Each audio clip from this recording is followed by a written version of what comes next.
investigating the allegations made by General Konaze, specifically by organized criminal syndicates and other dodgy characters that has infiltrated SAPS. Specifically, I'm going to hone in on that. And with that, I wish to ask you the following brief set of questions. Earlier on, Honorable Shongwe asked about the credibility of a few members, individuals, but you did not have the opportunity to conclude. So I want to ask you if Paul O'Sullivan is a credible person. Credible in which sense, ma'am? You answered briefly earlier on, just credible. Is he credible? You mean about the veracity of what he says? Yeah, is he credible? He usually is on that, but I would say not always. Okay. So there are instances when he makes an assertion and it's not provable. Right. Jackie Salebi, whom you referred to yesterday as your brother. So when I said he was my brother and you did not allow me to respond, I meant before the controversy with, I think the guy was, I can't remember the name, Italian name guy who he took money from or something. But before that... Glenn Agliotti. Yeah, that's probably the name. So my perception of him would change, especially when he goes to prison for that, for taking money. From an alleged drug dealer. Yeah, I mean, this alleged is maybe too soft. Yeah. So before that, I saw him as he had left the country earlier than us, set up the youth league and stuff outside. And when we came out of prison, he was there with the, the welfare in the old shell house. So you had somewhere to go. So he didn't come out high and dry from prison.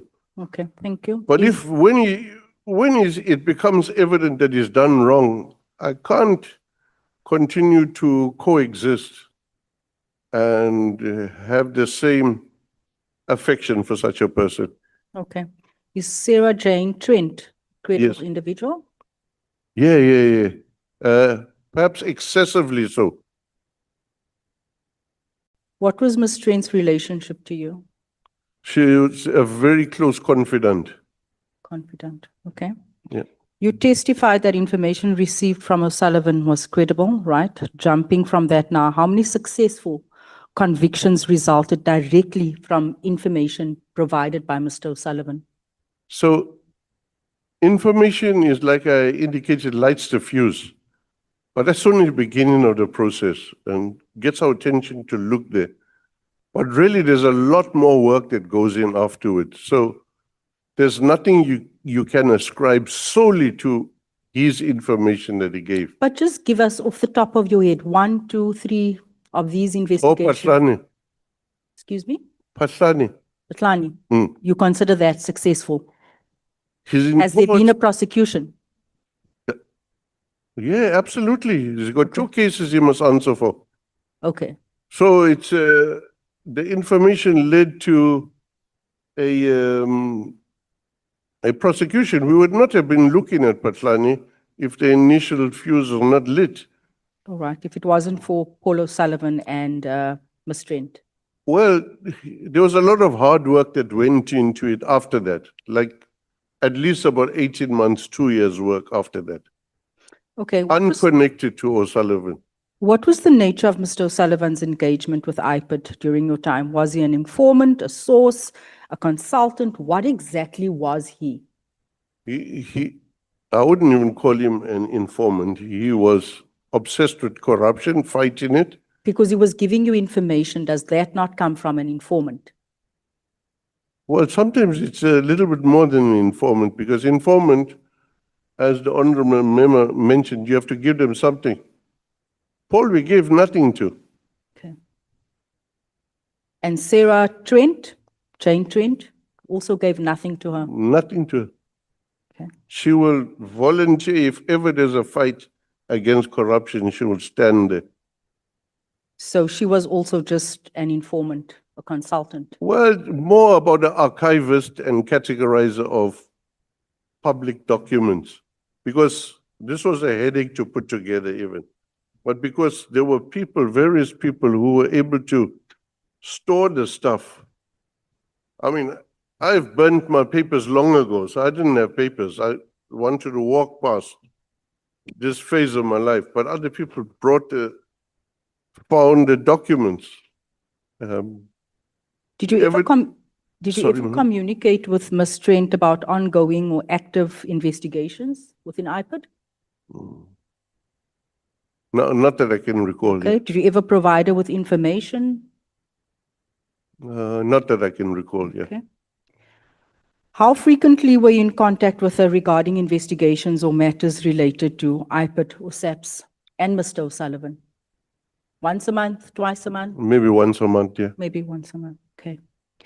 I want to take you back to mid-2016, specifically June of that year. Can you recall which major investigations or matters you were involved in at that time? Not specifically, it's 10 years ago. Okay.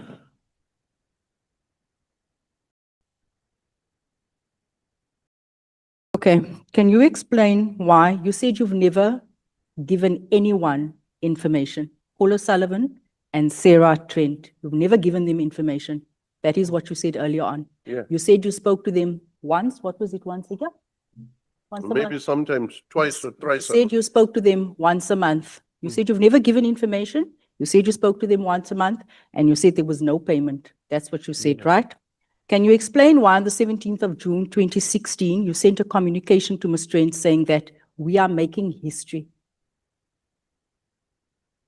You mean, we are making history. The Yeah. collaboration is making history here. Excuse me? The collaboration, The collaboration. yeah. The collaboration on what?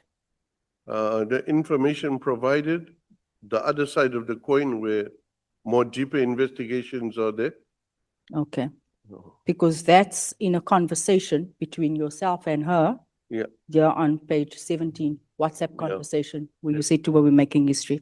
Can you explain why on the 13th of December, 2016, you would be passing information? You just said earlier on, you did not pass any information to her. I have records here that I found where she is requesting information from you, and you are providing her and Mr. Paul O'Sullivan with information on several occasions. I don't know what is it that you have there. Okay. Who gave it to you? Can you explain? It doesn't matter. Can you explain on 13th December why you'd be passing information to Ms. Trent where you say, get this to Paul right away? That's on page 39. What was it about? The arrest? I'll tell you now. There's so much. I just got this earlier on.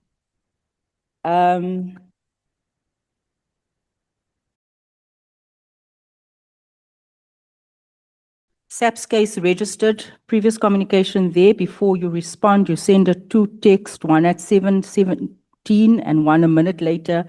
SAPS case registered on 12th of the 12th, Bedford, case number 159/12/2016, suspects McBride, Sibia, O'Sullivan, and Kutsia.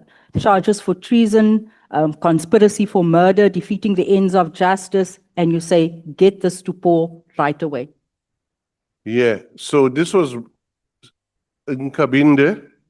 But you just said you never ever gave them information. You said that they were providing you information. Oh, okay. Here you are giving them a case number, and you are saying to Sarah, get this to Paul right away. Yeah, they were not aware that there's a conspiracy against them. It's about arresting people, which was a harebrained scheme of. So you are even protecting Mr. Paul O'Sullivan and Sarah Jane Trent. Oh, remember, I'm involved there. Yeah, My name is there. your name is here, but you just earlier on testified that you did not give information to these individuals. Yeah, but the issue You is, testified earlier on that you only speak to these individuals once a month, and the records reflects that you spoke to them once a day, all day long. well, in instances where everybody is at threat, So you lied twice already to this committee. that's absolutely untrue. No, it is true because I have proof. Well, you're avoiding the context. I have proof, but this is not about context. I have the context and I have the proof that you were in conversation with these people almost daily. From 2016, you were reinstated, I think, in 2015, or when were you reinstated? 2016, early 2017, you were in contact with Sarah Jane almost every day. The two of you were going for drinks. The two of you had a romantic affair. I put it to you. Am I right? No, You did not. No, I So your messages to Ms. Lee saying, can I see you, even if it just means we start by holding hands, I miss you, my darling, that is not romantic. well, if I said, Julle het die kat geknyp.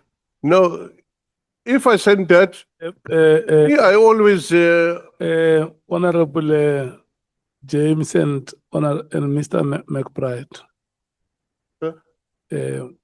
can we go slow on it? can we? Go slow. Okay, Yeah. so, yeah, Yeah, if you bring emotions to it, it's no longer the way we desire it. Can we just go slow? I have messages between yourself. We were trying to ascertain here, why is it that SAPS has been infiltrated? Why is it that Mr. Kabinde said, yeah, furthermore gave an account of Paul O'Sullivan's involvement in IPID matters at the time when I held the position of executive director at IPID. That is the allegation at hand. That is what we're probing. We are trying to understand why is it that these two individuals that has no formal contact with SAPS has so much information and their involvement. And I'm trying to ascertain to what extent is this relationship? Because based on this information, you rolled out the red carpet to Mr. Paul O'Sullivan. Sarah Jane was the in-between, where she would get information to you and say, don't call for Paul so that it doesn't reflect. And you would say to her, don't worry, I've got it covered, I've deleted the information. yeah. So what information was that and where did you get that from?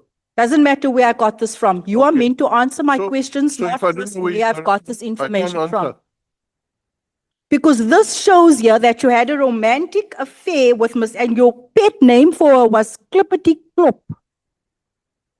That was your romantic name for her. It's- And you would meet and share information on SAPS's dockets. You would share with the two of them. No, I didn't. I have got it here. I'm going to, for record purposes, I will provide this to all the members. I will share it on the group. Yeah, that's fine. It cannot be fine, sir. You have allowed dodgy individuals to infiltrate SAPS, to run meetings. Even I haven't infiltrated SAPS.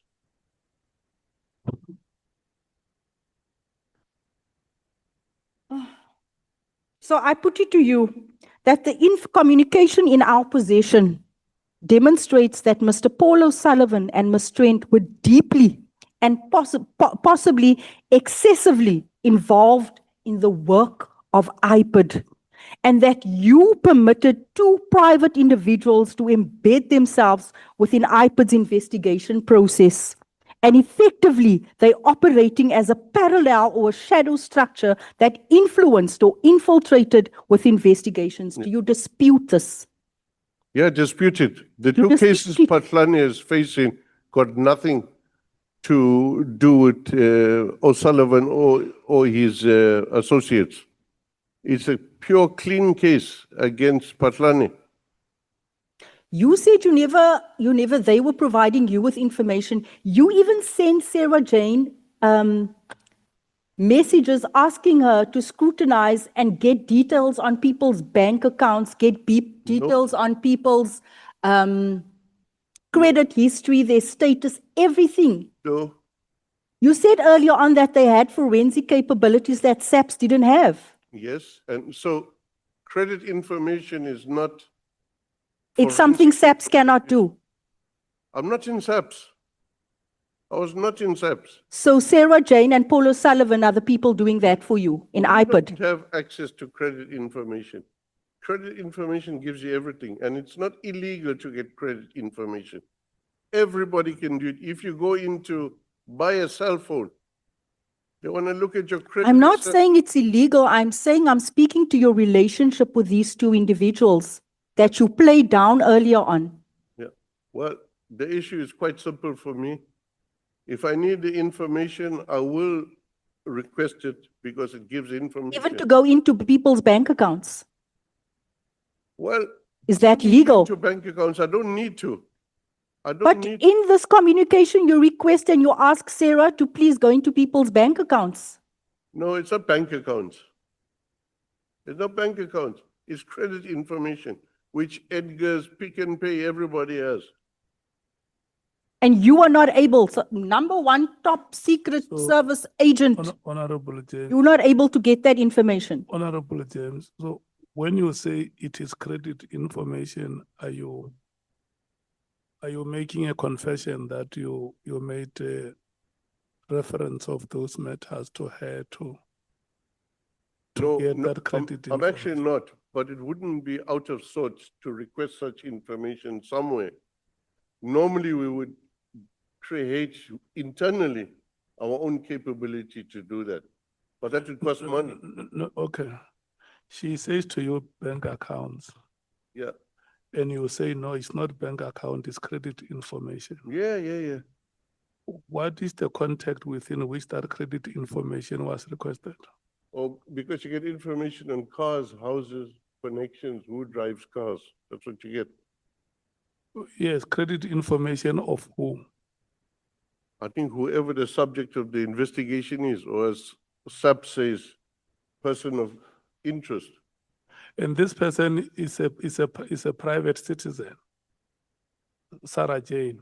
Well, the private citizens at Edgar's are able to get in any one of your accounts. It's a private citizen, yes. Is the answer yes or no? Private citizen also does forensic analysis. It's fine, I agree with you. Yeah. I'm saying in her own private life, Yeah. she's in conversation with the head of the IPID, which in that case was yourself.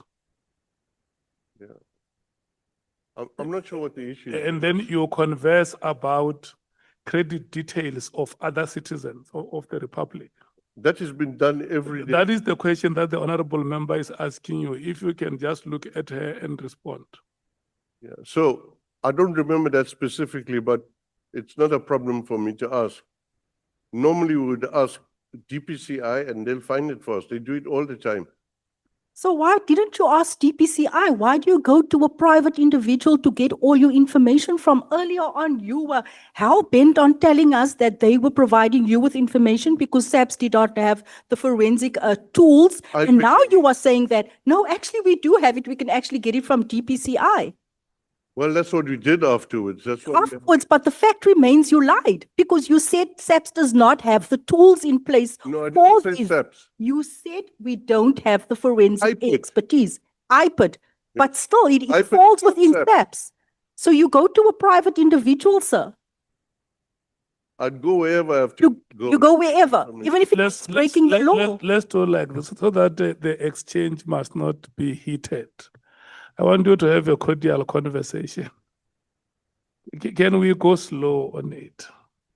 I don't have time to go slow. I will You give actually you that. wanted- I will give you that time where I interjected.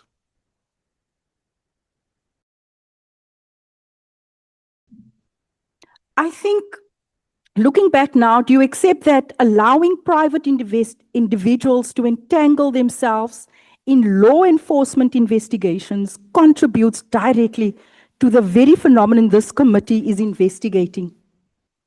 Namely, the infiltration and the compromise of law enforcement institutions. This is why Mr. O'Sullivan is behaving as if though he is the big boss. I just missed a question here where you refer to Ms. Trent and you say on the 2nd of December, you say stuff like, yes, boss, understood. I thought you were the boss. Well, I call lots of people inside this room boss when I greet them or meet them. Just anxious for a breakthrough to turn the tables, which came after you had a meeting at Mr. Paul O'Sullivan's home the night before. And you claim that you don't have a close relationship with these people. You're going for prize, you're meeting at Papa's in Sandton, at all over. You're sitting by the swimming pool, having whiskey with them. You have a friendship with them. Is that still just a business? Which swimming pool is that? I don't have time to go through here. This is a very thick document, Chair, but it's in here. So the source of the document is what? It doesn't matter. That's my source. You didn't disclose, you know. Yeah, you cannot disclose your source. I will not disclose my source. Okay. Fact of the matter is, the one thing in Kabinde van almal kom hierso en hulle vertel ons 'n bondel leuns and we're not able to establish the authenticity of